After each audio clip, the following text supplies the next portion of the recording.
Salut à toi. Aujourd'hui, on va parler d'un sujet très essentiel. Expression écrite versus expression orale.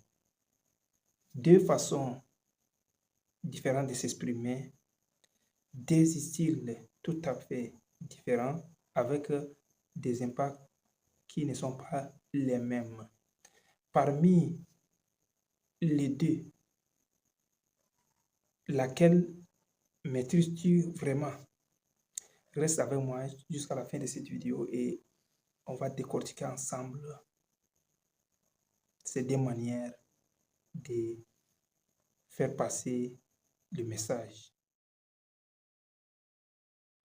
Avant d'aborder les vrais problèmes, définissons ces deux mots, expression orale et expression écrite. On parle de l'expression orale lorsque l'on parle, l'on s'adresse à quelqu'un, l'on utilise sa voix, l'on utilise son ton pour faire passer le message. L'on s'adresse directement à son auditoire pour lui faire passer le message. Avec sa voix, son rythme, les gestes, c'est à ce niveau qu'on dit qu'on utilise une expression orale. Par contre, l'expression écrite, c'est une expression que l'on essaie de faire passer à son auditoire, à celui qui va récupérer le message. On s'adresse à travers un papier, à travers un écran, à travers un tableau, par le style des écrits, par les mots qu'on écrit. C'est une expression un peu réfléchie, un peu structurée, plus structurée même par rapport à l'expression orale. Voici les deux différents types d'expressions dont nous voulons essayer de les dégager aujourd'hui. Mais quel est l'avantage de l'expression orale? Dans l'expression orale, le moment se vit. Tout se passe séance tenante. Et le message qu'on fait passer est réel et vivant. Tout est authentique puisque notre personne est présente. Celui qui reçoit le message voit l'authenticité de ce qu'on est en train de faire passer, la réalité, la vérification. Mais attention, dans l'expression orale, tout ce que l'on dit n'est pas récupérable. Quand le message passe, on ne peut plus le récupérer. Voilà pourquoi il est bon de contrôler à chaque fois ses gestes, sa voix, les mots qui sortent de la bouche dans la communication orale. Donc, pour bien utiliser cette expression orale, il est essentiel de se concentrer, d'avoir de l'attention sur ce dont on a envie de faire passer aux autres. Et maintenant, quel serait maintenant l'avantage de l'expression écrite? Voyons, l'expression écrite permet une bonne réflexion, permet un message structuré, permet un temps pour la relecture. Dans l'expression écrite, on se méfie des erreurs. Mais une expression écrite est moins authentique. Pourquoi? Parce que nous ne sommes pas là en présentiel. On écrit à un temps un peu différé. Un livre, une lettre, une demande, que sais-je.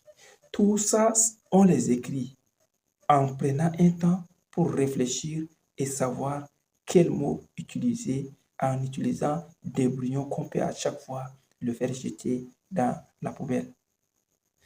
Tout ça, c'est pour structurer une expression écrite, pour faire passer une communication écrite. Alors, la présence physique n'est plus. Son authenticité est vraiment acceptée par une signature, mais une simple signature ne veut pas dire que c'est vous qui l'avez écrit. Voyons pourquoi l'expression orale qui contient trop de superflu peut être plus authentique que l'expression écrite qui est réfléchie, restructurée, relue plusieurs fois, ne peut être que authentifiée par certains signes qu'on appelle cachets et signatures. Choix. Parmi les deux, laquelle peut-on l'utiliser au détriment de sa camarade?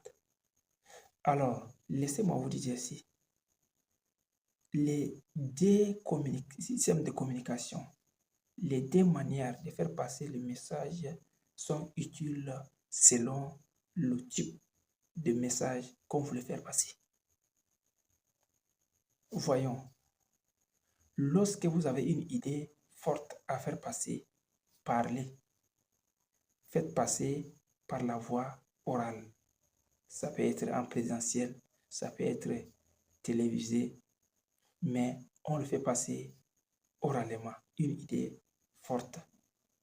Lorsque vous avez une idée à faire passer à des durées trop étendues, à conserver, à garder la souche, à faire passer pour plusieurs générations, il faut l'écrire. C'est par exemple la présence des livres. Un livre peut se lire dès sa sortie de la maison d'édition, tout comme peut-être un livre peut être lu plusieurs années plus tard.